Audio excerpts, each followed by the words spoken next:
Hi, ఈ వీడియోలో మనం మన నావిగేషన్ బార్కి డ్రాప్ డౌన్ లింక్స్ ఎలా మనకి ఆల్రెడీ డ్రాప్ డౌన్ లింక్స్ని ఎలా క్రియేట్ చేసుకోవాలో తెలుసు. అది దీనికి నావిగేషన్ బార్కి ఏ విధంగా ఇంక్లూడ్ చేసుకోవాలి, అలాగే నావ్ బార్ టెక్స్ట్ని ఏ విధంగా పెట్టుకోవచ్చు, అలాగే సెర్చ్ ఫామ్ని ఏ విధంగా ఇంక్లూడ్ చేసుకోవచ్చు, సెర్చ్ ఫామ్ అలాగే విత్ సెర్చ్ బటన్. తర్వాత చూసుకున్నట్టయితే ఈ విధంగా ఫామ్ని కూడా మనం ఇన్పుట్ ఫామ్ని ఈ విధంగా మనం ఇక్కడ పెట్టచ్చు. సో నావిగేషన్ బార్ మీద అవి ఎలాగో చూద్దాము. సో ఫస్ట్ మనం చూసుకున్నట్టయితే drop down menus. So nav bar with drop down గురించి అయితే మనకు తెలుసు. డ్రాప్ డౌన్ మనం మెన్షన్ చేసుకోవాలంటే ఫస్ట్ డ్రాప్ డౌన్ ఏదైతే సూపర్ క్లాస్ ఉందో, సూపర్ ఇది ఉందో దాంట్లో డ్రాప్ డౌన్ అని మెన్షన్ చేస్తాము. తర్వాత ఇక్కడ చూసుకున్నట్టయితే డ్రాప్ డౌన్ టాగులు, అలాగే data icon toggle request drop down అని మెన్షన్ చేసుకోవాలి. డ్రాప్ డౌన్ లింక్ తర్వాత చూసుకున్నట్టయితే div class request drop down menu, అలాగే డ్రాప్ డౌన్ ఐటమ్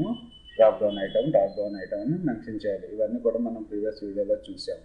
సో మన కోడ్లో చూసుకున్నట్టయితే ఇక్కడ చూడండి, అబ్జర్వ్ చేయండి. సో ఇక్కడ వరకు చూసుకున్నట్టయితే మనకి లింక్ 1, లింక్ 2, లింక్ 3 నార్మల్గా మనకి డిస్ప్లే అయింది. తర్వాత మనకి డ్రాప్ డౌన్ లింక్ కావాలి కాబట్టి నేను లిస్ట్ ఐటమ్ ఈక్వల్స్ టు ఇంకో ఎల్ఐ ఐటమ్ తీసుకున్నాను, class equals to నేవ్ item drop down అని క్లాస్ను మెన్షన్ చేసుకున్నాను. ఓకే, సో ఈ లిస్ట్ ఐటమ్ వచ్చేసి మనకి ఇక్కడికి క్లోజ్ అయింది. సో ఈ లిస్ట్లో మనకి దీన్ని క్లిక్ చేసినప్పుడు డ్రాప్ డౌన్ లింక్ అని చెప్పి మనకి కనపడాలి కాబట్టి, ప్లస్ మనం క్లాసెస్ ఇంక్లూడ్ చేసుకోవాలి కాబట్టి a class equals to nav hyphen link drop down hyphen toggle క్లాస్ని ఇంక్లూడ్ చేసుకున్నాను. href equals to hash ID equals to nav bar drop data hyphen toggle equals to drop down అని mention చేసుకున్నాము. Drop down link తర్వాత div class ఒక div tag తీసుకుని class equals to drop down menu. So div ట్యాగ్ని close చేసుకుని ఇందులో drop down items purpose a class equals to drop down item అని చెప్పి మెన్షన్ చేసుకున్నాము. ఓకే, సో ఈ విధంగా మనం nav బార్కి మనం డ్రాప్ డౌన్ లిస్ట్ని ఇంక్లూడ్ చేసుకోవచ్చు. తర్వాత చూసుకున్నట్టయితే సెర్చ్ ఫామ్ని ఏ విధంగా ఇంక్లూడ్ చేయాలో చూద్దాం. సో మీరు ఫామ్ ఇంక్లూడ్ చేసుకోవాలనుకుంటే class equals to form hyphen inline క్లాస్ని యూజ్ చేసుకోవాలి. Form hyphen okay, so form hyphen inline అని మెన్షన్ చేసుకోవాలి. అంతే సింపుల్గా form class equals to form inline action equals to మనకి సర్వర్ సైడ్ స్క్రిప్టింగ్లో ఫామ్ని సెట్ చేసినప్పుడు ఎక్కడికి వెళ్ళాలి అనేది మనం ఇక్కడ ఆ ఫామ్ యొక్క URL మెన్షన్ చేసుకుంటాం. తర్వాత వచ్చేసి input class equals to form hyphen control. So ఈ క్లాస్ మనకి యూజ్ చేసుకోవాలి. Input class equals form hyphen control, type equals to text, place holder equals to search. Okay, MRSM2 margin right 2 padding ఇచ్చామన్నమాట. Okay, తర్వాత వచ్చేసి margin 2 ఇచ్చాము. తర్వాత వచ్చేసి button class equals to BTN action by success, type equals to submit, search అని చెప్పి mention చేసాం. So చూసుకున్నట్టయితే ఈ ఫామ్ని ఇప్పుడు ఇంక్లూడ్ చేసుకున్నాం.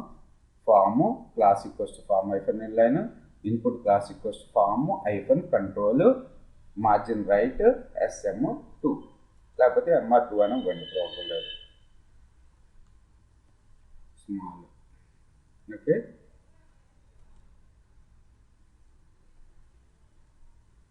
Form class equals to form inline,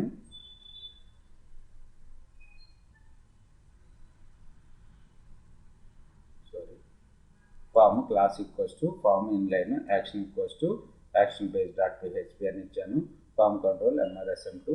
so ఇక్కడ చూసుకున్నట్టయితే మనకి ఫైనల్గా ఫామ్ అనేది ఇక్కడ డిస్ప్లే అవుతుంది. ఓకే, సో ఎక్కడ పెట్టామో చూడండి, కోడ్ అనేది nav కన్నా ముందు పెడితే మనకి ఇక్కడ డిస్ప్లే అవుతుంది. ఓకే, తర్వాత వచ్చేసి మనకి so you can also use other input classes such as input group prepend, input group append to attach an icon or help text next to the input field. You will learn more about this Bootstrap input characters.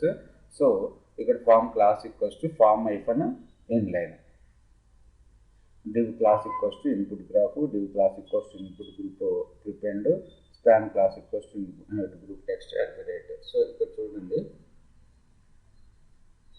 So తర్వాత input type equals text, class equals form control, place holder equals user name. So ఈ విధంగా మనం include చేసుకున్నట్లయితే మనకి user name field ఈ విధంగా display అవుతుంది. Okay, so వీటిని జస్ట్ మీరు కాపీ పేస్ట్ చేసుకుని అప్లోడ్ చేయండి. ఇవన్నీ కూడా ఒకసారి గుర్తుపెట్టుకోవడానికి ట్రై చేయండి. తర్వాత చూసుకున్నట్లయితే మనకి nav bar టెక్స్ట్ని మనం ఇంక్లూడ్ చేసుకోవాలి అనుకుంటే సింపుల్గా క్లాస్ వచ్చేసి nav bar టెక్స్ట్ స్పాన్. సింపుల్గా స్పాన్లో మనం స్పాన్ క్లాస్ తీసుకొని class equals to nav bar text అని చెప్పి మెన్షన్ చేసుకోవాలి. ఓకే,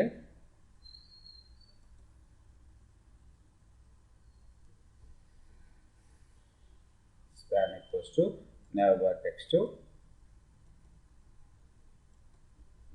ఇవి కొద్దిగా కన్ఫ్యూజింగ్గా ఉంటాయి. ఒకసారి మీరు W3 స్కూల్స్లో కూడా ప్రిపేర్ అవ్వండి, చూసుకొని nav bar అని చెప్పి గూగుల్లో సెర్చ్ కొడితే మీకు W3 స్కూల్స్లో బూస్ట్రాప్ 4లో nav barకి సంబంధించిన మెటీరియల్ ఉంటుంది. సేమ్ అదే మెటీరియల్ ఇది. మీరు అక్కడి నుంచి కూడా ఒకసారి ప్రాక్టీస్ చేసుకుని span class equals nav bar text ఇక్కడ వెంకటాన్ని ఇస్తున్నాను. ఓకే, చూడండి మనకి nav bar టెక్స్ట్ వచ్చేసి వెంకట అని చెప్పి డిస్ప్లే అవుతుంది. ఓకే, ఇక్కడ ఒక nav bar టెక్స్ట్ వాడాను.